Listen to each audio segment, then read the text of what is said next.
आते हैं कैसे पे, कैसे जैसे मुझे आज दिन में किसी कोई बता रहे थे कि भाई ये प्रक्रिया कुछ वक्त से चल रही थी और 45 से 55 साल के लोगों के कुछ नाम शॉर्ट लिस्ट किए गए थे, फिर उसमें से 5 और स्क्रीन करके निकाले गए, उनमें एक नवीन बाबू का नाम था, फिर नवीन जी का नाम था। ऐसा कुछ था क्या? नहीं, वो नहीं सिर्फ था। कहानी है सौरभ, और सिर्फ कहने को लेकर वो चीज़ें हैं। और जैसा कि शुरुआत में जो पूछा जा रहा है कि कैसे, मुझसे आप कहते हैं कि अगर वाइल्डेस्ट गेस मारो 100 लोगों की लिस्ट, तो उन 100 में भी मैं ये नाम नहीं रख पाता, क्योंकि बाकी दूसरे नाम थे। और नाम नहीं रखने के पीछे वजह ये है कि आप तर्क देखते हो कि ये फैक्टर है, ये फैक्टर है, ये फैक्टर है, ये फैक्टर, उसके आधार पे आप शॉर्ट लिस्ट करते हो।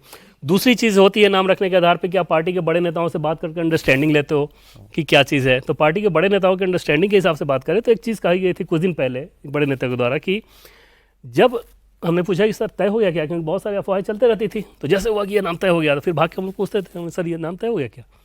बोले इतना सोचो कि अगर तय हो गया तो फिर अनाउंस क्यों नहीं हो जाएगा। दूसरी चीज़ कि जब यूपी के प्रदेश अध्यक्ष के नाम का अनाउंसमेंट हो जाए तब ये समझ लेना कि राष्ट्रीय अध्यक्ष तय किया जा चुका है। अच्छा। और उसके 4-5 दिन बाद वो अनाउंसमेंट हो जाएगा। यूपी का कब हुआ? तीसरी चीज, पहले? हाँ नहीं, कल ही 2 दिन हाँ, यूपी का परसों। दूसरी तीसरी चीज उन्होंने ये कही थी कि यूपी का प्रदेश अध्यक्ष अगर फॉरवर्ड हुआ तो राष्ट्रीय अध्यक्ष ओबीसी होगा, अगर यूपी का प्रदेश अध्यक्ष ओबीसी हो गया फिर ये समझना कि राष्ट्रीय अध्यक्ष फॉरवर्ड होगा। ये लाइन क्लियर थी। 2 दिन पहले, कल से 2 दिन पहले एक वीडियो कॉन्फ्रेंसिंग हुई। उस वीडियो कॉन्फ्रेंसिंग में बीजेपी के पार्लियामेंट्री बोर्ड के सभी मेंबर शामिल हुए।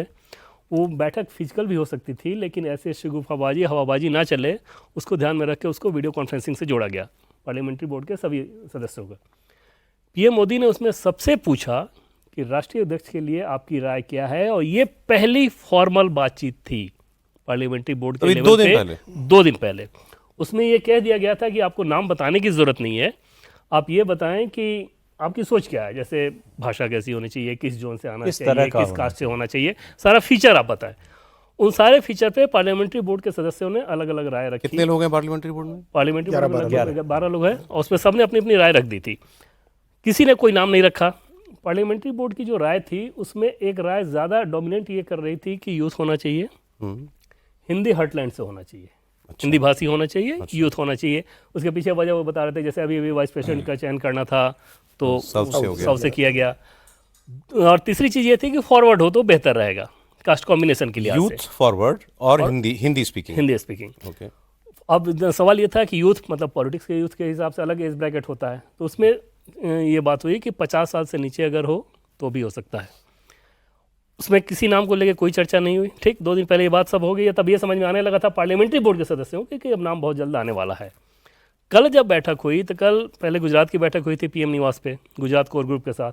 उसके बाद गृहमंत्री अमित शाह पीएम के साथ बैठे, उसमें जेपी नड्डा, बीएल संतोष, ये चारों लोग थे। सोर्सेज के द्वारा जो हमें जानकारी मिली उसमें फिर इस नाम को बताया गया कि इस नाम पे पार्लियामेंट्री बोर्ड के सदस्यों से राय ली जाए। ये समझा जा सकता है कि वहाँ पे कहने से पहले संघ के टॉप लेवल पे भी इस नाम को कम्युनिकेट कर दिया गया था। संघ के टॉप लेवल पे इस नाम को बहुत आसानी से इस लिहाज से ग्रीन सिग्नल मिल जाना था कि संघ बीजेपी के जो राजनीतिक मामले संघ की तरफ से देखते हैं अरुण कुमार जी, नितिन नवीन के उनके साथ बहुत अच्छे ताल्लुकात हैं।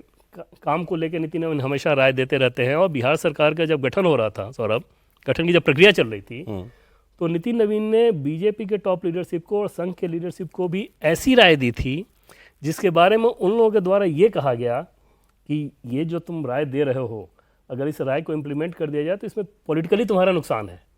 तो नितिन नवीन का जवाब ये था कि पार्टी के लॉन्ग टर्म के फ्यूचर के लिहाज से अगर पार्टी की सेहत बहुत अच्छी होती है तो हमारी सेहत तो अपने आप अच्छी रहेगी। हमारी सेहत अच्छी हो ही नहीं सकती अगर पार्टी की सेहत अच्छी ना हो। तो इस जवाब को बहुत ज़ोरदार तरीके से पसंद किया गया था।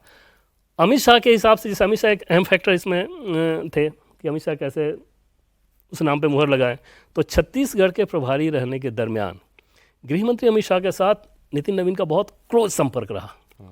अभी भी 4 दिन पहले भी जब दिल्ली आए थे तो अमित शाह का जब छत्तीसगढ़ दौरा भी हुआ था तो उसी सिलसिले में आए थे, यहाँ से वो छत्तीसगढ़ गए थे।